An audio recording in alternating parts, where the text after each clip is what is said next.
नमस्कार मंडळी, स्वागत आहे तुमचं आपल्या चॅनलमध्ये. तुम्ही पाहताय बाई तुझा आशीर्वाद या मालिकेचा 17 जूनचा रिव्ह्यू. कालच्या भागात आपण पाहिलं होतं की अवनी राजाला म्हणत असते की खरं सांग, सत्य काय आहे ते सांग, पण राजा काही सांगण्यासाठी तयार नसतो. आजच्या भागात आपण पाहतोय की अवनी यशोदाला सगळं सत्य सांगते. आजच्या भागात सुरुवातीला आपण पाहतोय की अवनी अजून बाहेर न आल्यामुळे सगळे पाहुणे म्हणतात कधी येणार कधी येणार. मग यशा सगळ्यांना ज्यूस देत असतो. तेवढ्यात पायल येते. पायल त्याला बोलवत असते, पानू पानू. मग पाहिल्या पायलकडे बघून म्हणतो, ए तुला किती वेळा सांगितले पानू म्हणायचं नाही म्हणून. पायल म्हणते, मला विचार ज्यूस मी लगेच घेतला असता. पायल्या म्हणते, ए मला 1000 काम आहेत, तू जा. पायल म्हणते, ए पानू ऐक की, हे बघ मी काय आणलंय तुझ्यासाठी, कुर्ता आणलाय, जा जाऊन घालून बघ बरं. पाल्या म्हणतो, ए कसली घाई आहे ग तुला. पायल म्हणते, लग्नाची घाई आहे. आता राजा भाऊंनी लावला की नाही नंबर, आपलं पण बघ की आता. आल्या इकडं तिकडं बघतो आणि म्हणतो, ए तुझ्या डोक्याचा स्क्रू काय ढिल्ला झालाय काय ग. पायल म्हणते, नाही तुझ्या प्रेमात पडेल जा. मस्तपैकी आहे ना कुर्ता चेंज करून ये, म्हणजे मस्त आपण ना मॅचिंग मॅचिंग ट्युनिंग करू. पाल्या काही तयार नसतो तर म्हणतो, नाही घालणार मी, जा. पायल म्हणते, ठीक आहे मग मी आता एक काम करते, त्याच्या हातातून ज्यूस घेते आणि त्याच्या हातात ते पिशवी देते. म्हणते, मी ना आता स्टेजवर जाते आणि मोठ्यानं अनाउन्समेंट करते की आमचं आहे ना झेंगाट आहे म्हणून. पायल म्हणते, ए थांब थांब थांब घालतो. पायल म्हणते, हां ठीक आहे मग जा. ओके म्हणून ना ड्रेस घालण्यासाठी जाण्याचं नाटक करतो आणि पुढे जातो आणि म्हणतो, नाही घालत जा. पायल मग त्याच्या मागे मागे पानू असं करत जाते. इकडे नमीला अजून कोंडून घातलेलं असतं. तिचा दरवाजा उघडण्यासाठी कोणीच नसतं, कारण सुलक्षणा आणि दत्ता मामा इकडे रिसेप्शन मध्ये येऊन दंगा करत असतात ना. सुलक्षणा इकडे म्हणत असते, डांगटांची सून अजून आली नाही बाहेर, हाय की गेली पळून. ते दोघं हसत असतात आणि दत्ता म्हणत असतो, पुढल्या दारानं आली आणि मागच्या दारानं गुल. अण्णा रागाने त्यांच्याकडे पाहत असतात. सुलक्षणा पुढे म्हणते, धोंडी अण्णा काही चुकीचं बोलला का दत्ता दादा. म्हणजे नाही म्हटलं, एवढा वेळ लागतोय तुझ्या सुनेला बाहेर यायला, मग असं विचार तर येणारच ना मनात. दत्ता पुढे म्हणतो, सुलेचा साप एवढा सहजासहजी थोडीच मिटणार आहे तो. सुलक्षणा म्हणत असते, पण धोंडियांना सांग ना, अजून किती वाट पाहायची तुझ्या सुनेची सगळ्यांनी. अण्णा फक्त बघत असतात सुलक्षणाकडे, ते काही बोलत नाहीत. मग सुलक्षणा पुढे म्हणते, तुझ्यासारखे रिकामटेकडे नाही आम्ही सगळे. अण्णा म्हणतात, रिकामटेकडे, अरे तुम्ही तर रिकामटेकड्याचे हिमालय आहेत, हिमालय. सुलक्षणा म्हणते, जास्त आगाव बोलू नको सांगून ठेवते मी तुला. अण्णा म्हणतात, ते खाताय ना तुमच्याकडे, विघ्न संतोषी माणसं आहात तुम्ही. कुणाचं चांगलं झालेलं ते सोसत नाही तुम्हाला. चांगलं चाललं असेल तर जाऊन करा खराबा. यातच जिंदगी चालली आहे त्यांची सगळी. हिचं नाव काय आहे, सुलक्षणा. आणि अंगात आहे ना एक पण चांगलं लक्षण नाहीये. वचा वचा वचा वचा, हिचं नाव आहे ना सुलक्षणाऐवजी आहे ना वचा वचा वचा ठेवायला पाहिजे होतं. त्या वैतागून आहे ना हिचा नवरा गेलाय दुबईला पळून. सगळेजण हसायला लागतात. सुलक्षणा म्हणते, ए दात काय काढताय. दत्ता म्हणतो, जे हसतील ना त्यांची दात दिसतील. अण्णा म्हणतात, म्हणजे तुझे काही कमी दिसतात काय. दत्ता ओरडून म्हणतो, ए धोंड्या, दत्ताच्या दातावर जायचं नाही हा, कव्वा डंख मारेल ना ते सांगणार नाही तुला. अण्णा म्हणतात, तू यायच्या अगोदर तुझे दात येतात. असं होतं होतं एक त्यांची भांडण व्हायला लागतात.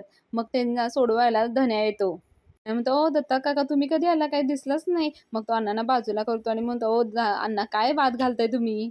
थोड्यात संभ्या ज्यूसचे ग्लास घेऊन येतो. सुलक्षणाला ज्यूस येतो, पण सुलक्षणा म्हणते, काय नकोय मला. मग दत्ता म्हणतो, तुझ्या बापानं लय डोकं गरम केलंय माझं. धन्या म्हणत असतो, सॉरी हा, सॉरी सॉरी. इकडे तिकडे बघतो आणि सुलक्षणाला म्हणतो, नमी नाही दिसून राहिली कुठं. ते दोघे फक्त धन्याकडे रागाने पाहत असतात. इकडे नमी पायलला फोन करते. पायल फोन उचलते आणि म्हणते, काय राहू मोठ्या जाऊबाई, किती वेळ राहून राहिला तुम्ही, किती वेळ तुमची वाट पाहून राहिली मी इकडे. मी तिकडून म्हणत असते, अगं ते जाऊ दे, इथं लय मोठा घात झालाय. पायल म्हणते, अय्यो काय झालं. नमी म्हणते, अगं मम्मीनं मला इथं रूम मध्ये कोंडून ठेवलंय, तू इकडे ये आणि पहिला मला इथनं बाहेर काढ बघ बरं. पायल म्हणत असे, लई डेंजर बाई आहे राव ही. मम्मीला वाटतं की ती तिलाच म्हणते, पण ती म्हणते, ए मग पायल म्हणते, ओ नाही तुम्हाला तुम्हाला नाही, तुमच्या आईबद्दल बोलून राहिली. ते हां बरं राहू जाऊ दे, तू बोलत नको बसू, तू जरा पहिलं इकडे ये आणि मला इथनं बाहेर काढ बरं. पायल म्हणते, हां आलेच, एकदम फास्टमध्ये पळतेच येते. पुढे मग अवनी आणि राजाचा सीन घेतलेला आहे. राजा अवनीला म्हणत असतो, अहो आमच्या घरच्यांनी इमोशनच्या ओव्हरफ्लोमध्ये हे गिफ्ट दिले, सरप्राईज गिफ्ट दिले रिसेप्शनचं, आणि ते चूक आहे, मला मान्य आहे त्यांचं चुकलंय, ते इनोसंट आहे तो, त्यांना काय माहिती आपलं. तो पुढे म्हणतो, हे बघा, मला माहिती आहे, खरं कधी ना कधीतरी समोर येणार आहे. कधी ना कधीतरी येणार आहे. पण ही वेळ नको, आत्ता नको. अवनी काही बोलत नसते. ती फक्त शांत बसलेली असते. तिला रिसेप्शनमध्ये जायचं नसतं. राजा पुढे म्हणतो, "की तुम्हाला एक एक हंबल रिक्वेस्ट करू का? एक रिक्वेस्ट. हे रिसेप्शन पार पडेपर्यंत थांबा फक्त तुम्ही. नंतर मी स्वतः सांगणार. माझं मी सगळं सांगणार त्यांना." हे बघा, नाही म्हणू नका तुम्ही. एकच तास द्या मला फक्त तुम्ही. अवनी विचार करते आणि म्हणते, म्हणजे 1 तास मी तुझी बायको म्हणून बाहेर यायचं? राजा फक्त तिला रिक्वेस्ट करत असतो, की तू ये बाहेर म्हणून. अवनी पुढे म्हणते, म्हणजे 1 तास मी नाटक करायचं? हो ना? मग ती पुढे म्हणते, "अरे राजा, नवरा बायकोचं नातं काय असतं हे तुला माहिती तरी आहे का रे? खूप पवित्र नातं असतं ते. 2 माणसं आयुष्यभरासाठी एकत्र बांधलेली असतात. तू ना अशा तुझ्या या बोलण्याने ना माझाच नाही तर या मंगळसूत्राचा सुद्धा अपमान करतोयस तू." राजा फक्त अवनीकडे बघत असतो. त्याला फक्त अवनीने आत्तापुरतं बाहेर येणं गरजेचं असतं. अवनी म्हणत असते, "अरे राजा, कळतंय का तुला?" राजा म्हणत असतो, "अहो कळतंय मला." अवनी म्हणते, "अरे पण पण काय तुझं अजून पण आहेच का तुझं?" अवनी म्हणते, "मी तुझं काहीच ऐकून घेणार नाहीये. आत्ताच्या आत्ता बाहेर जा आणि खरं काय ते सांग त्यांना." "हं काय जा," असं म्हणून ती त्याला ढकलते आणि घालवते बाहेर. राजा दरवाजाजवळ जाऊन दरवाजा उघडतो. दरवाजा उघडल्या त्याच्यासमोर धन्या, यशा आणि पाल्या असतात. धन्या म्हणतो, "राजा, वहिनी आहेत का?" "वहिनी." आणि मग अवनी येते समोर. धन्या म्हणतो, "सॉरी." आल्या पण सॉरी म्हणतो आणि यशा पण सॉरी म्हणतो. धन्या म्हणतो, "खरंच सॉरी, परत असं नाही होणार." ते झालं. तुम्ही चलता का आता बाहेर?" लोक थांबलेत. लय वेळ झालं वाट पाहू राहिली लोक. यशा म्हणतो, "धन्या ऐक, आम्ही जरा बोलतोय." आल्या म्हणतो, "राजा बोला तुम्ही, पण नंतर बोललं तर नाही का चालणार?" सगळे थांबलेत, खोळंबलेत बाहेर. डांगटांची सून पाहण्यासाठी थांबलेत सगळे. आल्या म्हणत असतो, "चला ना, आम्ही असं करतो, आम्ही राजा द्यायला तयार करतो, तोवर तुम्ही तयार व्हा." ते खूप रिक्वेस्ट करत असत. मग ते राजाला म्हणतात, "राजा तर चल ना, चल ना, ए राजा चल." राजा म्हणतो, "सारे नको थांबा." पण धन्या काही ऐकत नाही. तो त्याला बाहेर घेऊन जातो आणि म्हणतो, "चल मी आलो कपडे घेऊन."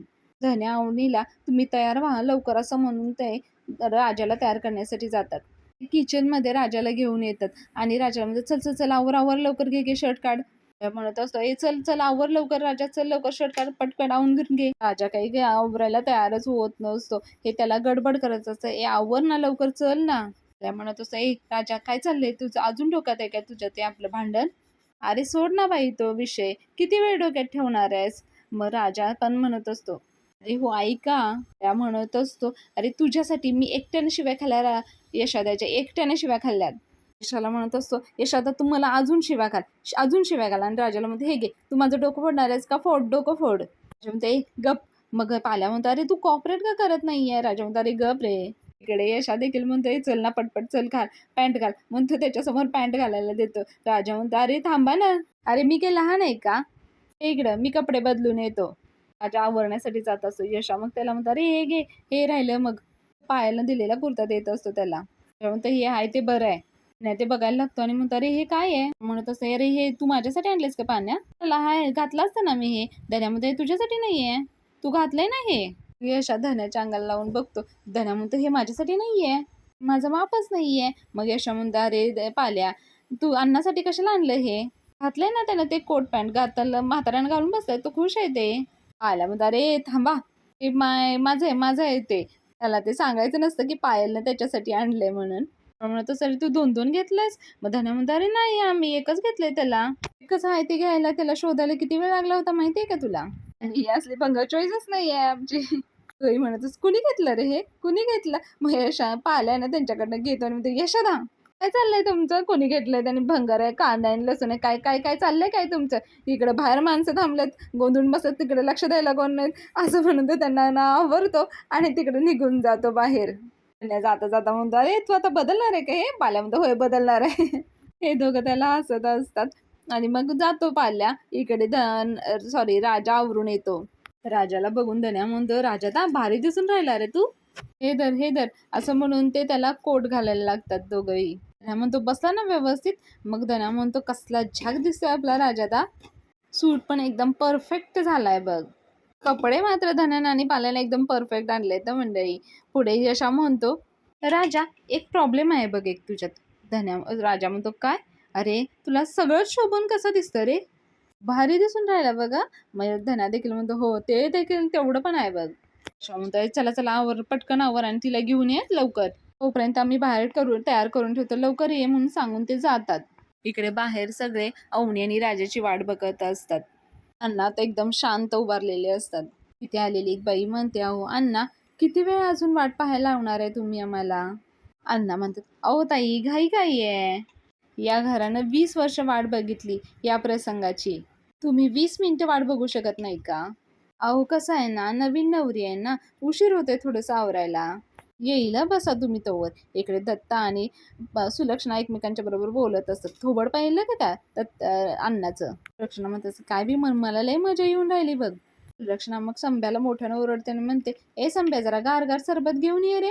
सरबत घेते आणि म्हणते, "लयच गार आहे." आणि धोंड्यांना म्हणते, "जरा पी की गार सरबत, घशाला कोरड पडली असेल तुझ्या."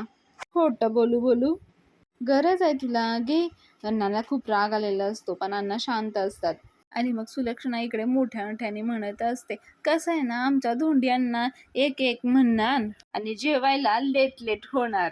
एवढ्या आग्रहानं रिसेप्शनला बोलवलं, पण इकडे आहे ना, ना सून ना जेवण."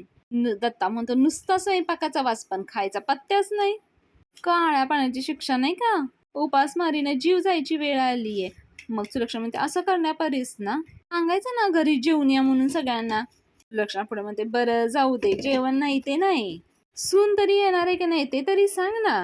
अण्णा रागाने सुलक्षणावर ओरडतात, "ए सुले." मग सुलक्षणा म्हणते, "अरे मी काय चुकीचं बोलले का आता?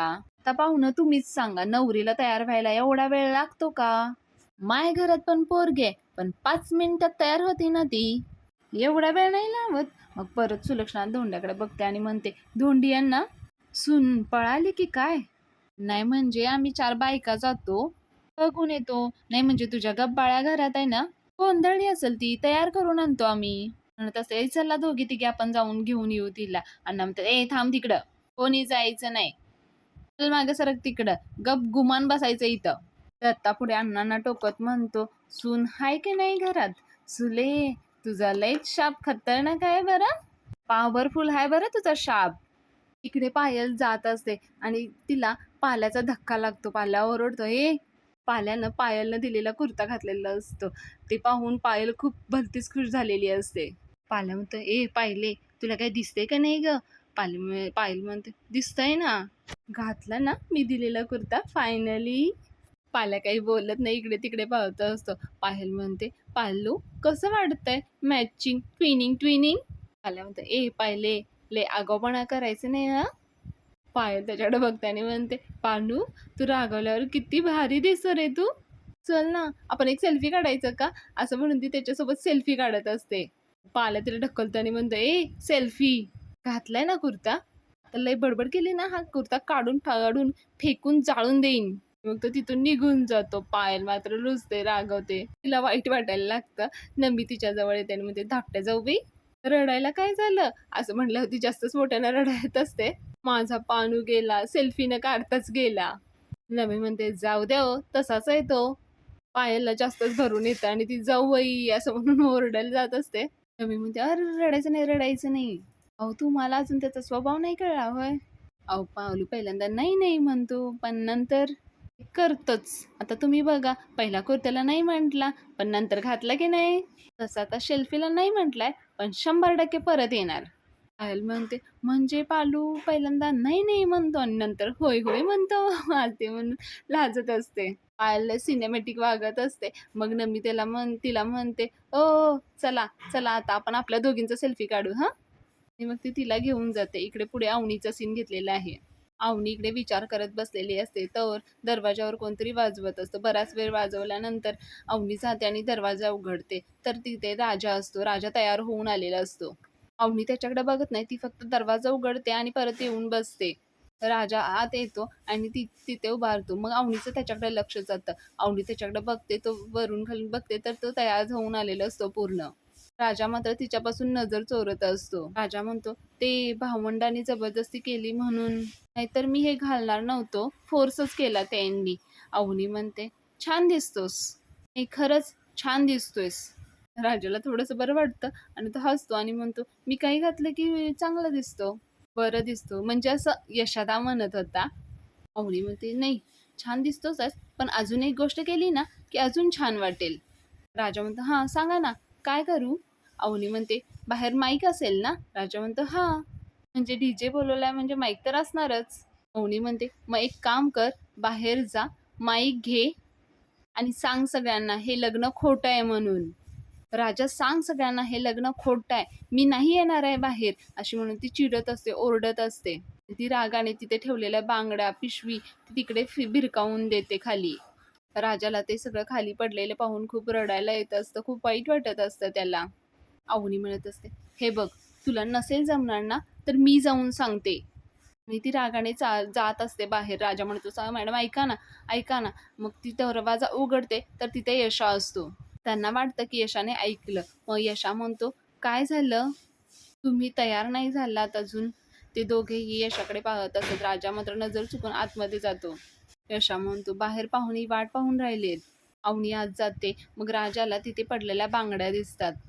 यशा, "राजा" असं म्हणत आतमध्ये जातो आणि म्हणतो, "काय झालंय? काही अडचण आहे का?" राजा सारवासारव करत असतो आणि म्हणत असतो, "नाही, ते त्यांच्या वडिलांचं टेन्शन आहे ना त्यांना, म्हणून जरा ते." यशा म्हणतो, "नाही, साहजिक आहे, साहजिकच आहे. त्यांना टेन्शन येणारच ना त्यांच्या वडिलांच्या तब्येतीचं." असं म्हणून यशा खाली बसून त्या पडलेल्या बांगड्या गोळा करत असतो. राजा म्हणतो, "यशोदा थांब." मग यशा म्हणतो, "नाही, थांब, मी करतो." दोघेही बांगड्या गोळा करायला लागतात. यशा अवनीला म्हणतो, "त्यांची तब्येत बरी आहे ना आता?" राजा म्हणतो, "हां, तसे बरे आहेत. आउट ऑफ डेंजर आहेत असं डॉक्टर म्हणालेत." राजाला यशा सांगत असतो, "अरे पण आपली कंडिशन आउट ऑफ डेंजर नाही आहे ना. तू बोलला का त्यांना?" राजा नाही म्हणतो. मग यशा म्हणतो, "अरे राजा, कसा रे तू? सांगितलं होतं ना तुला बोल म्हणून. बोलला असतास तर आलं असतं ना, समजून घेतलं असतं ना त्यांनी." राजाला बोल म्हणत असतो, पण राजा नाही म्हणतो. यशच अवनीला म्हणतो, "मला जरा बोलायचं होतं तुमच्याशी. आमच्या आमच्या घराबद्दल जरासं सांगायचं होतं तुम्हाला." तो म्हणत असतो, "आशीर्वाद नाव आहे आपल्या घराचं, पण फक्त आहे ना, नावच आहे. 18-20 वर्ष झालं कोणाच बाईचा आशीर्वाद लाभलेला नाही. लहानपणी आई गेली, मग नाही कोणी. आणि आत्ता तर तुम्हाला माहीत झालंच आहे." अवनी खूप इमोशनल झालेली असते. खूपच इमोशनल सीन आहे दाखवलेला आहे हा, पण खूप अप्रतिम घेतलेला आहे. खूप छान लेखन आहे मंडळी. यशा बांगड्या गोळा करतच अवनीशी बोलत असतो. तो म्हणत असतो, "आत्यामुळं सगळेजण आपल्या घराला शापित घर म्हणतात." शापित म्हणतात हो. सोपं नाही आहे हो अशा घरात, शापित घरात राहणं. मोठं होणं. रडून बोलत असतो. ज्या घरात बाई असते ना, म्हणतात संकट घराबाहेर उभे राहतात. ते खरंच खोटं नाहीये. अवनीला देखील त्यांच्या परिस्थितीचं वाईट वाटत असतं. पुढे यशा सांगत असतो, "लहानपणी ताप आला ना, तर डोक्यावर हात ठेवायला कोणी नव्हतं. गणवेश फाटला, कपडे तुटली, बटणं तुटली, तर शिवून देणारं कोणी नव्हतं." राजाला देखील रडायला येत असतं हे ऐकून. रात्री कधी उशिरा आलो, तर "का रे, काहून एवढ्या उशिरा आला?" असं विचारायला सुद्धा घरी कोणी नव्हतं. देवाजवळ दिवा नाही, सणावाराला रांगोळी नाही. सगळं सगळं घर कसं शांत होतं हो. बाई नसली ना घरात, की घर सगळं मोकळं होतं. सगळं मोकळं होतं. संवादच राहत नाही हो. देव जिथं पोहोचू शकत नाही ना, तिथं पोहोचण्यासाठी देवानं बाई बनवली असं म्हणतात ना. अवनीच्या डोळ्यातून अश्रू यायला लागतात. ती जवळपास रडतच असते. नंतर अवनी तिचे अश्रू पुसते आणि तिथे बेडवर जाऊन बसते. यशा खाली पडलेले सगळ्या बांगड्या आणि पिशवी उचलतो आणि तिथे वरती नेऊन ठेवतो. यशा ते ठेवताना अवनीला म्हणत असतो, "आमच्या अण्णांनी मोठा घाट घातलाय. तुमच्या वडिलांची तब्येत बरी नाहीये. तुम्हाला विचारायला पाहिजे होतं." "खरं आहे हो, पण नाही सुचलं हो आम्हाला. एवढ्या आनंदाचं घरात कधी काही घडलंच नाही ना. इतकी वर्ष झाली आम्ही असेच आहोत हो. नाही कळत आम्हाला काय विचारायचं आणि काय नाही विचारायचं ते. तुम्हाला एक विनंती आहे, तुम्ही जर थोड्या वेळासाठी जरा बाहेर आलात तर." अवनी यशाकडे बघत असते. यशा जवळपास रडत असतो आणि तो म्हणत असतो, "तुम्ही आलात तर जरा बरं वाटेल. अण्णांनी सगळं गाव बोलवलंय. नाही आलात तर सगळ्या गावासमोर थू होईल." तो पुढे म्हणतो, "पण तुमची इच्छा आहे हं. तुम्हाला यावं वाटलं तरच या तुम्ही. कुठलीही जबरदस्ती नाही आहे तुमच्यावर. तुमचं आयुष्य आहे. तुमच्या आयुष्याचे निर्णय फक्त तुम्ही घेणार. तुमची मर्जी. तुम्ही नाही म्हणला ना, तर आम्ही तुम्हाला जबरदस्ती करणार नाहीये. तुम्हाला जे वाटेल तेच होईल." यशा फक्त तिला रिक्वेस्ट करत असतो.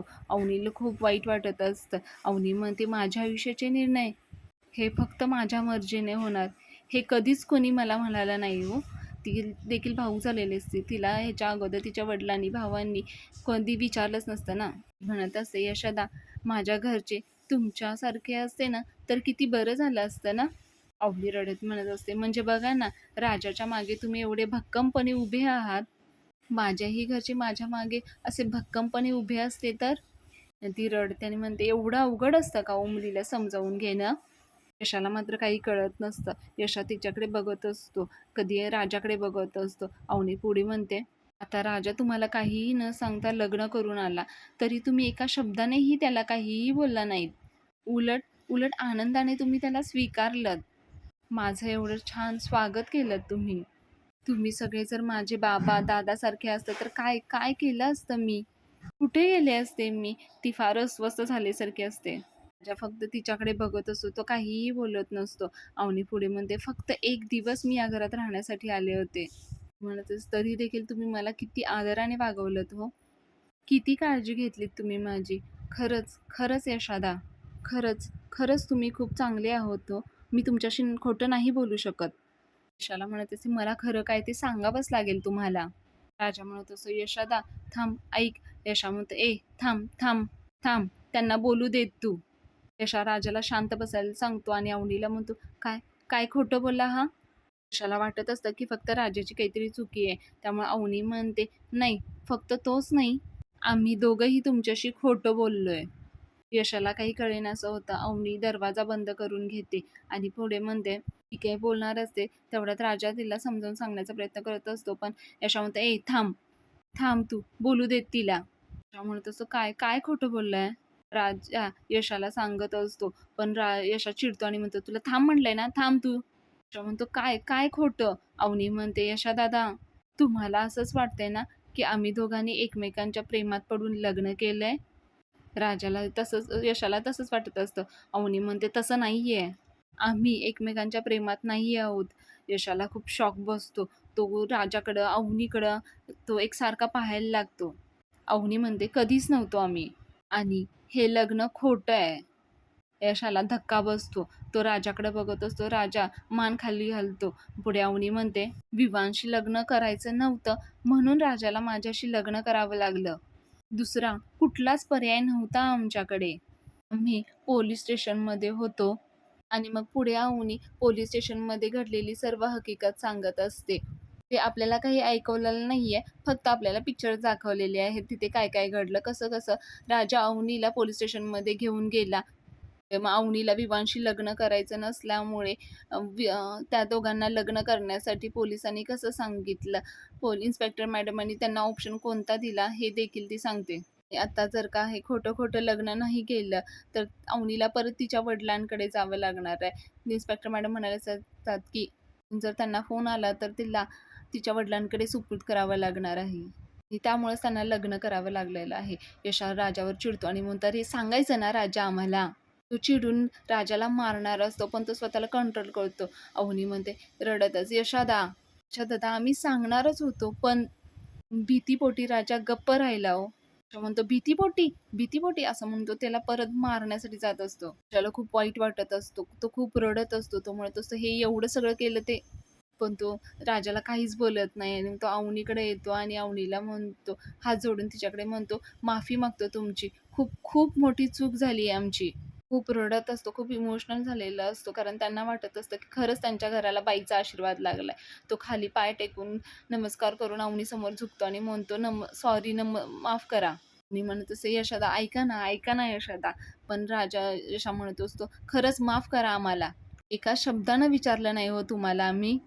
बाईच्या माफी मागण्याचे लायकीचे नाही आहोत आम्ही, आणि चाललोय बाईचा आशीर्वाद घ्यायला. कदाचित त्यामुळेच आहे ना, आत्याचा शाप खरा ठरून राहिलाय. परत परत हात जोडत असतो अवनीला. अवनी म्हणते, ऐका ना, तुम्ही हात जोडू नका, चूक आमची आहे. तुम्ही का माफी मागताय? यशा म्हणतो, नाही, तुम्ही नका काळजी करू. तुमच्यावर येणार नाही काय. मी सांगतो सगळ्यांना. नाही झालंय आमच्या राजाचं लग्न. खूप रडत असतो आणि इथेच आजचा भाग संपवलेला आहे. पुढील भागामध्ये आपण पाहतोय राजा आणि यशा दोघेच बाहेर आलेले असतात. सुलक्षणा म्हणत असते, "काय रे राजा, तू एकटाच बाहेर आला?" यशा म्हणतो, "थांबा मी सांगतो." बोलत असतं एवढ्यात अण्णा म्हणतात, "आली, आली. अरे सुनबाई आली." आणि अवनी फायनली तयार होऊन रिसेप्शनसाठी आलेली आहे. खरंच खूप छान अप्रतिम भाग आहे. खूप छान लेखन आहे. आणि संध्याकाळी नक्की पहा टीव्हीवर. मंडळी, आपले जर रिव्ह्यू तुम्हाला आवडत असतील तर प्लीज आपल्या चॅनलला लाईक करा, शेअर करा, सबस्क्राईब करा आणि आपले रिव्ह्यू असेच पाहत राहा. चला तर मग उद्या भेटूया. उद्याच्या भागात होणारे ट्विस्ट एंड टर्न्स पाहण्यासाठी. बाय.